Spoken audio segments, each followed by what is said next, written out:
Agradecendo o honroso convite, cumprimentando Sua Excelência, o senador Vital do Rego, presidente da Comissão de Constituição e Justiça, a senadora Lídice da Mata, o senador José Pimentel, dizer que é uma satisfação, uma vez mais, aqui estar nessa casa legislativa de importância vital para a democracia brasileira.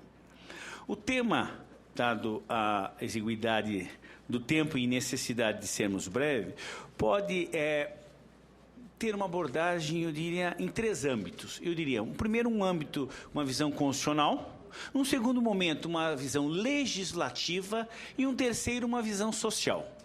Então, talvez, se me permitissem, eu vou de trás para diante, ou seja, do âmbito social, senadora Lídice, porque nos mostra o seguinte: em primeiro lugar, que sociedade nós queremos na atualidade, senador Vital do Rego, que é o seguinte: que dá também aos nossos jovens, independente da idade, da formação, as mais contraditórias mensagens e informações. Por exemplo, o melhor, a criança, adolescente, cresce nesse meio contraditório. Por quê? Hoje em dia é quase que comum o incentivo por diversos setores a compra de produtos pirateados. Exemplos de malandragem. Estamos diante de situações em que nós queremos, respeitando opiniões encontradas, diminuir a violência. Estamos com problemas em vários pontos do país, com o crack, a questão da internação compulsória. Por outro lado, fazemos marcha pela liberação da maconha. Que contradição nós estamos vivendo numa sociedade? Além do mais, nós temos pontos que acabam socialmente mostrando ao adolescente, ao jovem, que ele acaba tendo posição contraditória. A sociedade não prima pelo respeito ao idoso. Não respeita, nós estamos toda hora com menores regras, que diremos de grandes regras. Não se respeita local reservado para idoso, para deficiente, para gestantes. Não se respeita fila de banco, de posto. Não se respeita regras, não respeitamos regras de trânsito. Hoje em dia está difícil respeitar. Manter o celular desligado em velório, em hospitais. O que é isso? Será que nós vivemos num momento, talvez, ainda que de pequenas transgressões generalizadas? Eu diria, se a gente, independente da religião, mas uma visão, eu diria, de respeito. Se eu falasse entre pecados veniais, aqueles do dia a dia, a gula, a cobiça e todas essas pequenas transgressões que eu acabei de falar, nós fazemos, eu faço meia-culpa disso também, nós fazemos de um jeito ou de outro. Ora, se nós não estamos conseguindo, numa sociedade, coibir a saciedade, as carradas, essas pequenas infrações, como é que nós queremos dar um exemplo de corrigirmos ou impedirmos grandes transgressões? Então, a primeira nota social que eu lembraria aos senhores senadores, ao público seleto, a essa mesa muito importante aqui, será que nós, a sociedade, não estamos passando mensagens contraditórias aos jovens? Nós vivemos um momento de glamorização de modelos errados. Sabe, no sentido de que glamorizados uma situação que não corresponde à efetiva necessidade da sociedade. E depois nós imaginamos, nossa, mas o menor fez isso, o adolescente. E não são só adolescentes menores. Nós reclamamos, e o desembargador Calando, presidente da MB, falou do total de número de presos. O Estado de São Paulo está em torno de 200 mil presos, 200 mil pessoas encarceradas. Estatística dos últimos 3 meses, nós temos 9 mil adolescentes internados na Fundação Casa. Então, se nós fizéssemos uma proporção entre 200 mil maiores e 9 mil adolescentes, vulgarmente menores, nós vemos então que a situação do maior continua sendo a mais grave e a mais perigosa, na verdade. E aqui eu já passaria para o segundo ponto, que é o ponto legal. ainda não constitucional, mas o legal é que é o seguinte, nós estamos pensando, e há ideias interessantes até, e eu me inclino nesse sentido, que podemos, em tese, até pensarmos no aumento do tempo da internação, que 3 anos, eu concordo, é realmente um tempo que pode ser muito pequeno, inclusive para conscientização e cuidado e reparo, tratamento desse adolescente.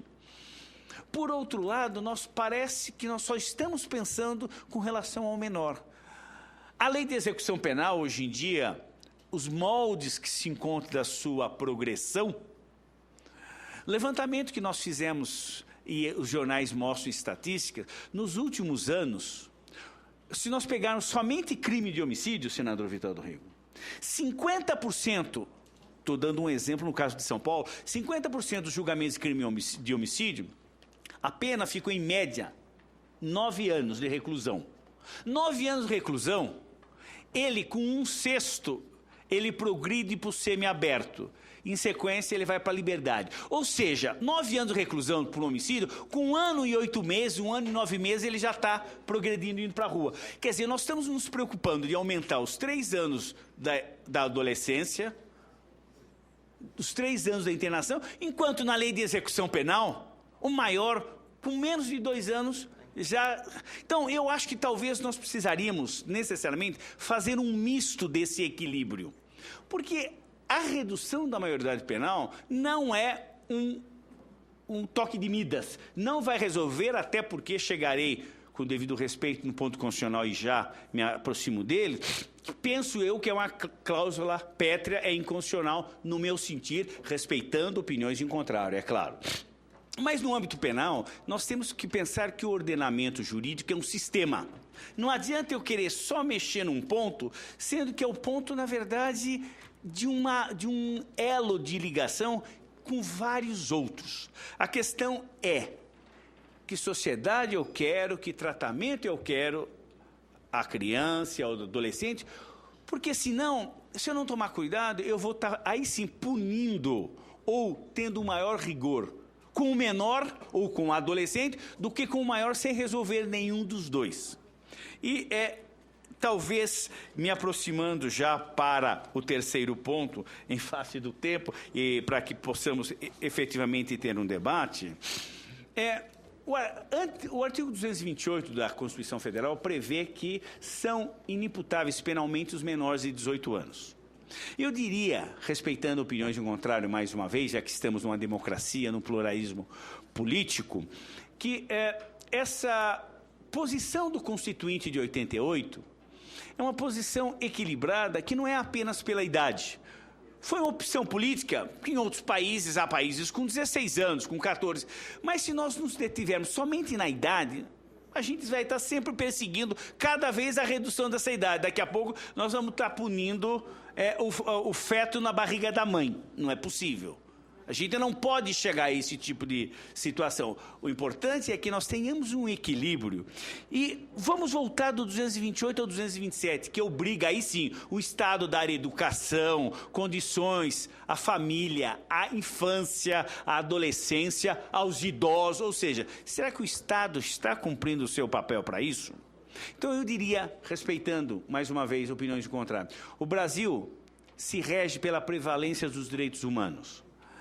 É uma cláusula, embora não dentro do rol do artigo 5º dos direitos e garantias, mas é entendido como uma cláusula pétrea, porque o Brasil, através dos tratados e convenções a respeito da proteção da infância e adolescência, se comprometeu a não reduzir a maioridade penal, interna e externamente. O artigo 5º, parágrafo 2º da Constituição Federal, dispõe que todos os tratados e convenções que o Brasil foi parte integram o nosso ordenamento jurídico.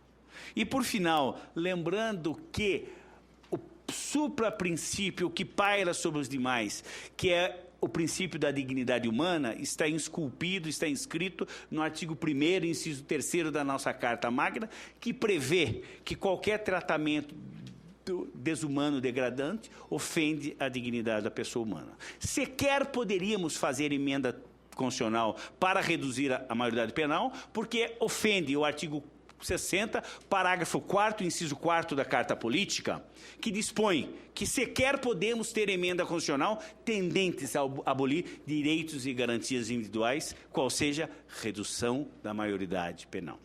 Sem me alongar demais, agradeço a honrosa oportunidade de aqui estar ao lado do Senado Federal, senador Vital do Rego, senadora Alice da Mata, senador José Pimentel e a Comissão de Constituição e Justiça, as autoridades da mesa e o público que nos ouve aqui, autoridades presentes e pela televisão. Muito obrigado.